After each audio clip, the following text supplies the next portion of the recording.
we're going to learn to make toe-up lace socks using German short rows instead of traditional wraps and turns.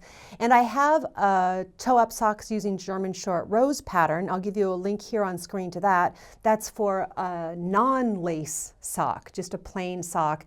This is my new favorite way to knit socks, and I'm excited to offer a lace pattern in this new favorite way of mine to knit socks. And the response has been great for the other toe-up socks using German short rows.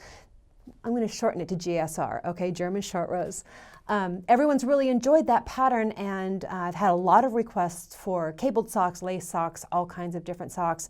This pattern is knit with DK or sport weight yarn, and in the sample socks that I've knit up, I've used a sport weight yarn. This is Lion Brand LB Collection Superwash Merino. It's a stretchy yarn. It works really well in socks. And also my favorite yarn for these socks is Knit Picks Hawthorne Sport, and the colorways are really gorgeous. You can see how they knit up, very pretty. I've found that because this lace is really stretchy, it doesn't matter. DK or sport weight yarn is close enough. It won't make a difference. I want to talk, yes, I know what I want to talk about. I want to talk about toe-up socks. A few reasons that these are my new favorite socks, and the reason that everyone in my family is getting a pair of German short row socks knit in DK weight yarn. Toe-up socks are great because you can use all of your yarn. You knit the toe and the foot and the heel, and then just knit the cuff using whatever yarn you have left, which means no leftovers, which means you get the longest sock possible. That's great about toe-up. Great thing about DK weight socks is that they knit up much more quickly than sock weight yarn. And once you've, I get this question a lot, but once you've used German short rows and you understand how they work, you can really substitute German short rows for any pattern that uses traditional wraps and turns. So I get a lot of requests, can you convert this German short row pattern into sock weight yarn for me? And really I don't have to. Just go to Ravelry and find a toe-up sock pattern that you like that uses traditional wraps and turns, and just do the German short row technique instead. But these are a great way to learn German short rows. I personally love the socks, love knitting them, and love wearing them. There was one more cool thing I was going to say. Oh, the German short rows. We got three cool things going on: German short rows, DK weight yarn, and toe-up. And the German short rows, if you haven't already guessed, they are a substitute for traditional wraps and turns. And people's biggest complaint with traditional wraps and turns is picking up the wraps are really difficult. It's hard to see them. It's hard to know you're picking up the right thing. If you mess something up, it can leave a gap in your socks, whatever. It takes practice. German short rows are a lot easier, and I'm going to walk you through everything. Okay, I've been talking and talking. If you would like to get your copy of the pattern to follow along, I'll give you a link here on screen to my website, where you will find all the information to everything that I mention and use in the video. The pattern is sized for men, women, and kids.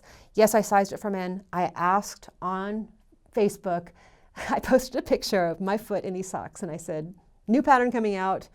And some guys were responding, and I said, should I size this for men? They're like, yeah, we want to knit these for ourselves. Okay, guys can wear lace socks if they want. I am happy to provide the size for them. So men, women, and kids, you will need 100 grams of sport or DK weight yarn, and I believe size 3 US needles. All the details, of course, are in the video description field and on my website.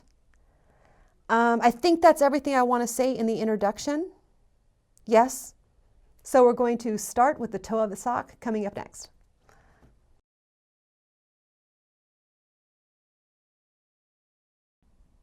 Something I forgot to say in the intro is that the pattern does give instructions for working these socks, both magic loop using one long circular needle and 2 at a time magic loop. I'm going to demonstrate on double pointed needles, which is my preferred way to knit these socks, really to knit any socks, but I know there are a lot of people who want to knit both of them at the same time or want to use circular needles, so the pattern does include instructions for that. Let's go ahead and take a close-up look at the lace and the whole sock. Here it is in the Hawthorne Sport. And this is actually a lace rib, so you can see there's a lot of give in these. Honestly, I can't stand it when I pick a sock pattern that doesn't have a lot of give. it's not as comfortable. And there's the German short rows in the toe. It's actually easier to see everything in the solid color. And there's the lace in the solid color. And here's the toe. And strangely enough, the toe and the heel of toe-up socks is worked identically. They worked exactly the same. It's kind of mind-blowing. Okay, so we are going to start with a provisional cast-on and a crochet chain. And I will explain, if you knit the German short row socks, my other German short row socks, the techniques I'm going to use here are about the same, but they are two entirely different patterns, just so you know. I tied a knot in some yarn. I picked a yarn that is a different color from the yarn that I'm going to use in my socks. I tie a knot so that I can mark the slip knot side of this crochet chain. I want to be able to identify the slip knot side. And then the pattern tells you how many to crochet chain for the size you're knitting. And if you need help with a crochet chain, I'll give you a link here to my video. I was, of course, talking and not counting.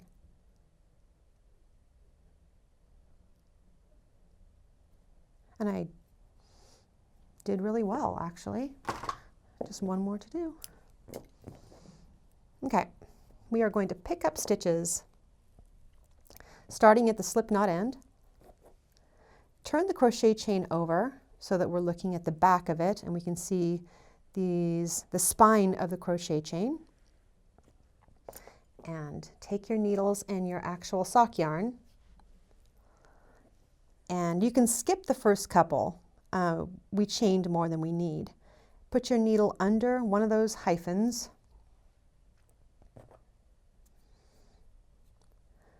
Wrap your yarn around the needle and pull it through. Go into the next one.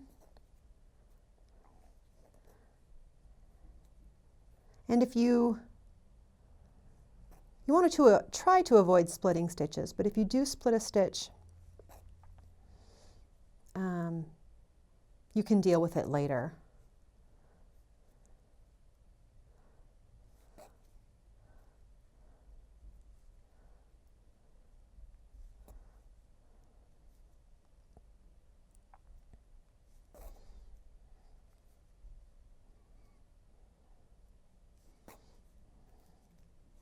Okay.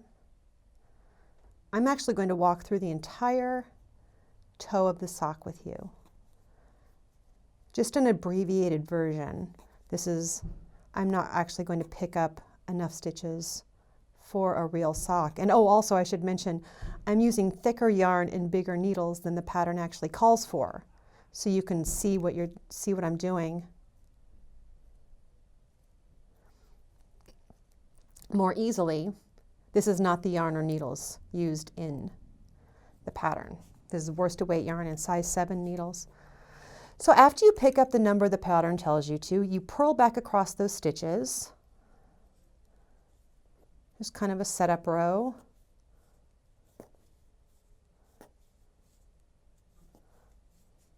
And if you've never knit toe-up socks before, the whole process is magic, the way it all comes together.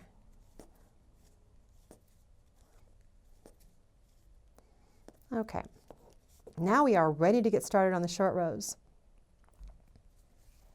And the pattern has this written out row by row. I'm going to show you the techniques. First thing you do is knit up to the very last stitch, actually knitting the very last stitch.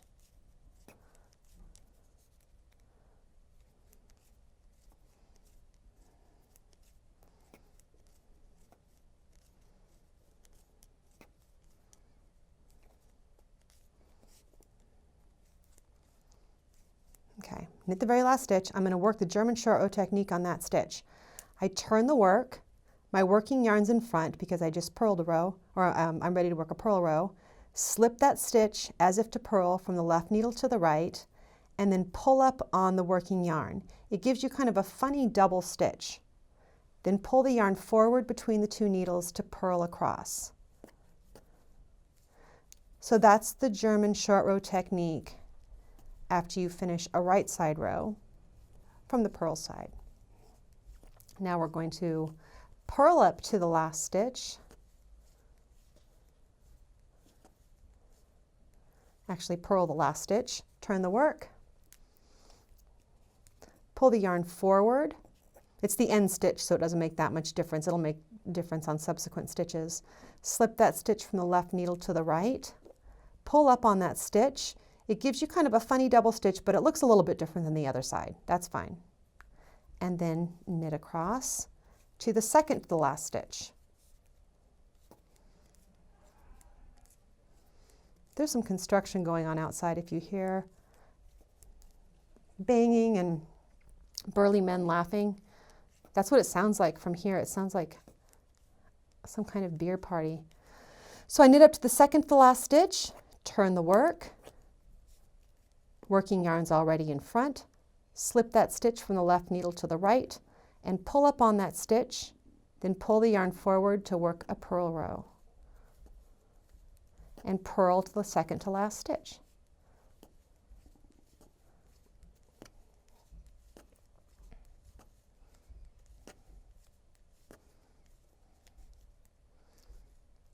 Okay, purled the second to the last stitch, turn the work, pull the yarn forward between the two needles, slip that stitch from the left to the right, pull up on it, and knit to the third to the last stitch.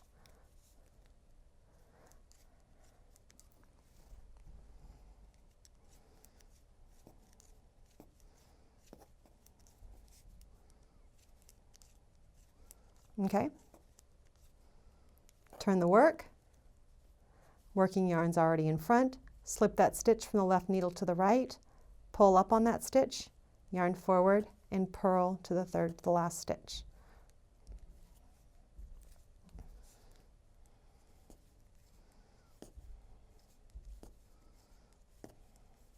And this is the last one I'm going to show you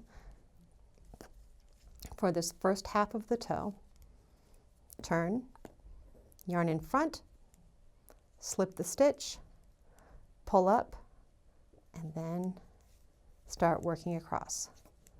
But that's the first half of the toe. And if you take a look, you can see we actually have,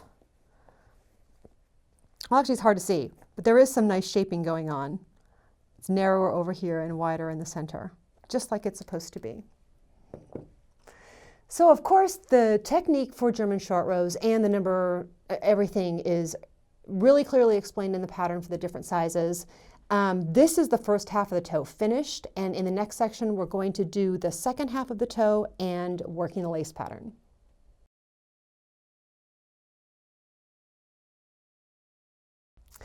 We're ready to get started on the second half of the toe, so let's go ahead and take a look. I have not touched these needles since I set them down last time. Again, the pattern gives you absolute row by row instructions for all of this. I'm just showing you the techniques here. I'm going to knit up to the first double stitch, and they're pretty easy to identify. See, there's one. I'm going to knit those two strands together. It really is just one stitch. I knit it together and knit the next one. Turn your work, and we're going to work a GSR on this stitch we just knit. So slip, pull up, yarn forward, and start purling back. And you'll see that we just did a GSR on top of a GSR. It looks kind of funny. I swear it's fine.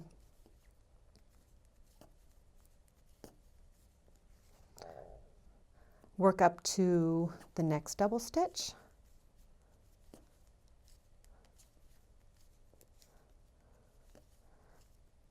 Knit those two halves together and the next one. Turn the work, pull the yarn forward, slip, pull up, and knit to the next one. So basically what we did is we worked German short rows several times in and then several times back out to incorporate all of the stitches again. And here is the first double stitch. Knit those two halves together and the next one. turn the work. Work the GSR technique on this stitch.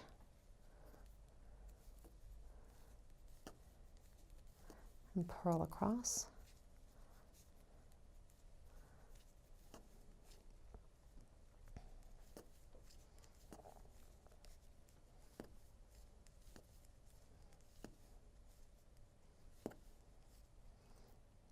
Work those together, and the next one.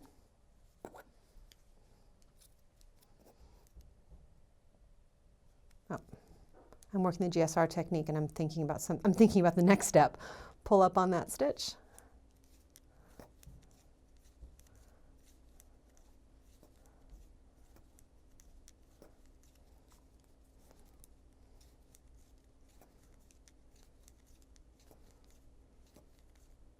Okay, we're down to the last double stitch. I'm going to knit those two together and turn the work. I don't want to work any more German short rows. I'm just going to slip that stitch and work across to the very last double stitch.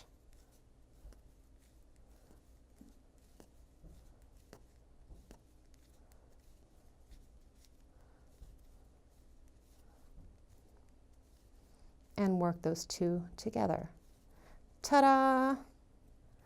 Now, this is an abbreviated version of the toe of the sock, knit in thicker yarn. But you can definitely see that that looks like the toe of a sock. Even if it's a little squatty toe of a sock, it is a toe of a sock. Now is a good time to tie together the tail end and the working yarn. It helps eliminate any gap there. And we are going to remove the provisional cast on and get these stitches live on the needle again. Now remember, we tied a knot in the slip knot end. You want to start on the non-slip knot end over here and undo this crochet chain. All we did was pull the tail end through the last loop and pop, pop, pop down to the first stitch. The first stitch of a provisional cast on is always wonky. The yarn runs through that stitch. You can see the white stitch. This is one of the reasons we want to use a contrasting color of yarn, so we can for sure see this. So I am just going to put my needle in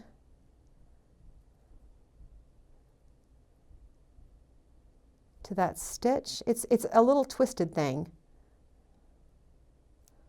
And I'm splitting the yarn. There we go. And then pull the needle out of that stitch. Okay, we're done with the first one. It's the hardest one. Now as we look at these other stitches, you see the blue yarn is my provisional cast on in waste yarn that I'm going to get rid of. And these V's underneath are the stitches that I want to retrieve. There's a V there. I want to put the tip of my needle under the right leg of the V all the way across. And the way that I like to do this is to do a few at a time. There's the next V, go under the right leg.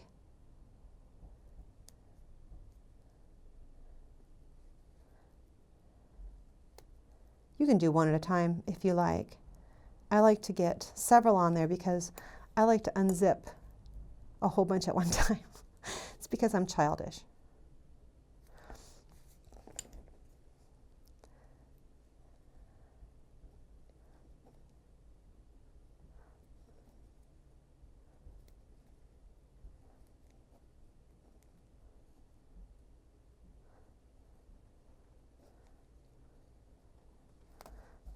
Okay.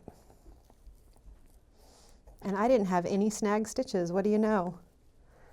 If I did have a snag stitch, I had my little scissors here waiting. I would just cut any blue yarn from the provisional cast on color that was in my way. If I split a stitch, I might have to cut a little piece, but I didn't have to. Now we have all of this. We have all of this ready to go, working in the round on our double pointed needles. And the pattern has you knit a couple of rows, a couple of rounds before we get started on the lace pattern, but I'm going to start us out right on the lace pattern so I can show you how this works. I also want to grab a sock. For the whole foot of the sock, we work the lace pattern on half of the stitches, and just plain knitting on the other half, and that's because it's not comfortable to walk on decorative stitches. It's more comfortable to walk on plain knit stitches. And then we'll have the lace all the way around in the cuff of the sock. But for now, we're only going to work lace on half of the stitches, and we're going to start out with working this half in the lace. Oh, something else I want to show you. I should have just hung on to that sock. There are these knit stitches between the pearls and the lace pattern, and you see how these knit stitches are really popping up off the fabric? It's because they're knit through the back loop, and that's what we're going to do in this lace pattern, is knit these stitches through the back loop, and then just these separating stitches. Those are the only ones you'll see. So this is the beginning of my round. Whoops, I'm going to start by knitting this stitch through the back loop. A normal stitch, knit stitch, goes in like this. I'm going to do it like this. Knit through the back loop, purl 1, knit 2, purl 1. That's the pattern repeat.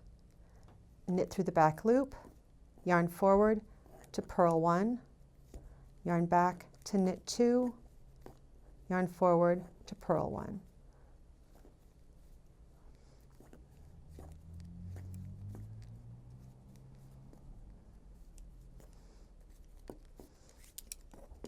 Okay, there are 4 rounds in this lace repeat. I'm going to work through this and show you 3 of them, because the other one's just knitting the knits and purling the pearls. I want to make sure you have all the techniques for the lace down. I am just knitting across these other 2 needles for the sole of the foot. Okay. Round 3, I'm skipping around because it's very simple. Knit through the back loop, purl 1, knit 1, yarn over, knit 1. The yarn over is what gives us the little hole in the lace pattern. Purl 1.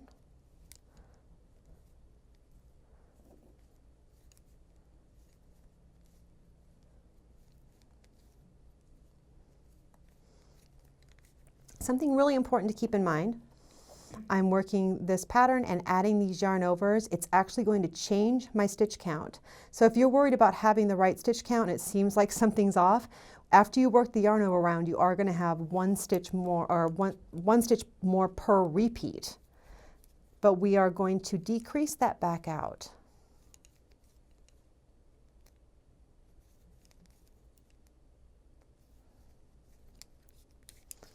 Okay, I'm going to work across these and then show you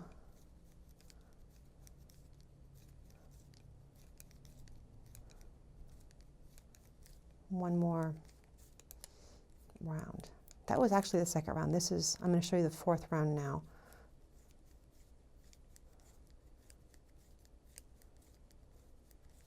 The main techniques I want to show you are the yarn over and this one.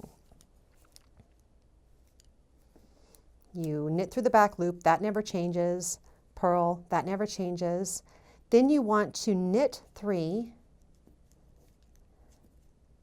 and we're going to pass the 3rd stitch over the other 2. So 1, 2, 3, grab the 3rd stitch in like you're going to bind off, put some tension on the working yarn to help hold those stitches in place, and bind off. And then purl 1. Knit through the back loop, purl 1, knit 3, pull the 3rd stitch over the other 2, purl 1, knit through the back loop, purl 1,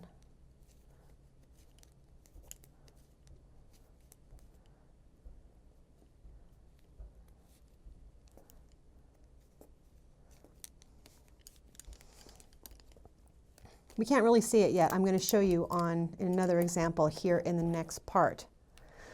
Oh, we got through so much of the sock there. Next up, we're going to talk a bit about the heel and knitting the rest of the sock.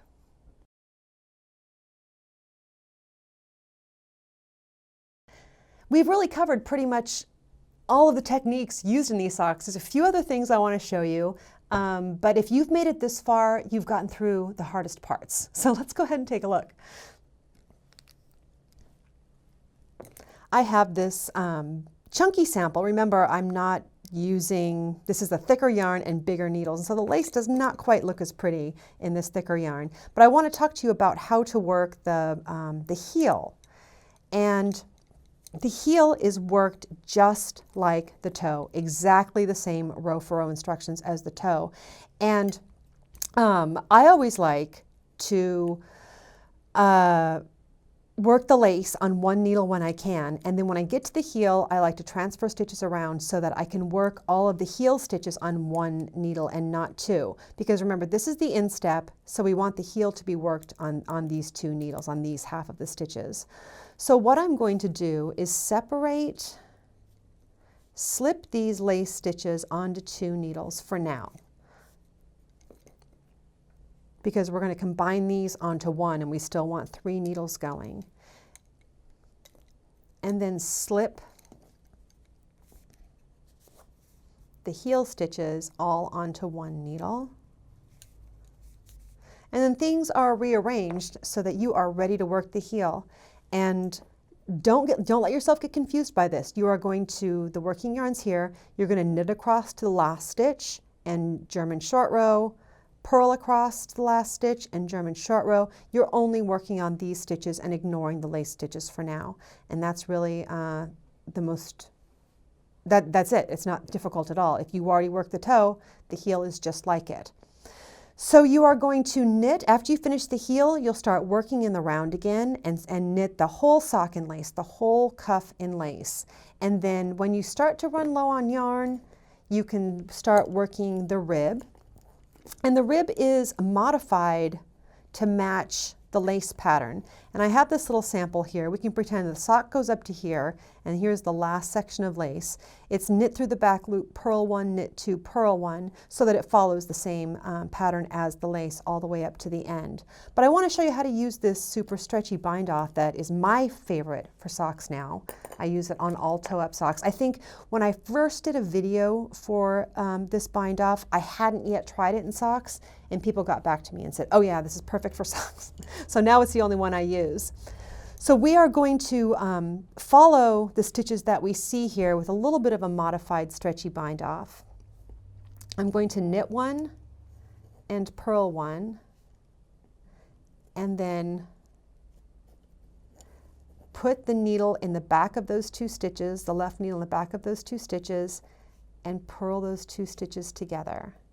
And then knit 1 and put the needle in the front of those 2 stitches that you just worked and knit them together. And then knit 1. I'm just following what I see. There was another knit stitch. Put the left needle into the front of those 2 stitches and knit those together. It's actually through the back loop. The next stitch is a purl.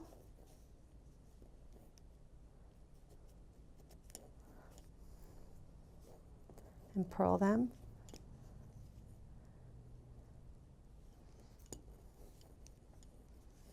Rather than pulling one stitch over the other, we're working the stitches together.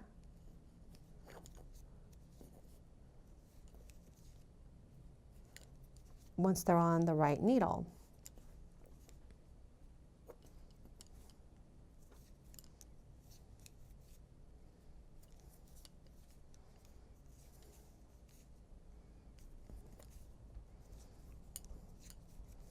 I like this bind off also because unlike other stretchy bind offs, it doesn't have much flutter or flare to it. You can see it looks pretty sturdy. It's not fluting. It looks really good. Now if you just be patient with me, I want to finish up this bind off really quickly so I can show you one more technique.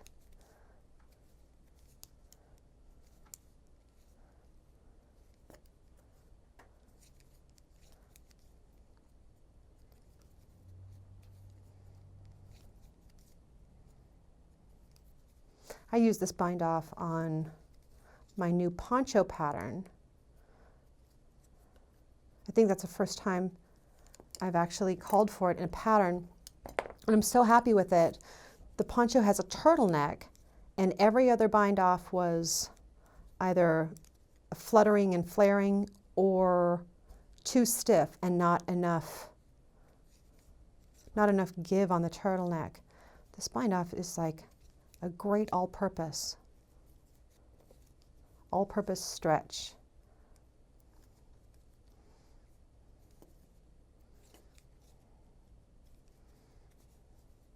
Okay, you've been very patient with me through this bind off, but it's all going to be worthwhile here in a moment, I promise.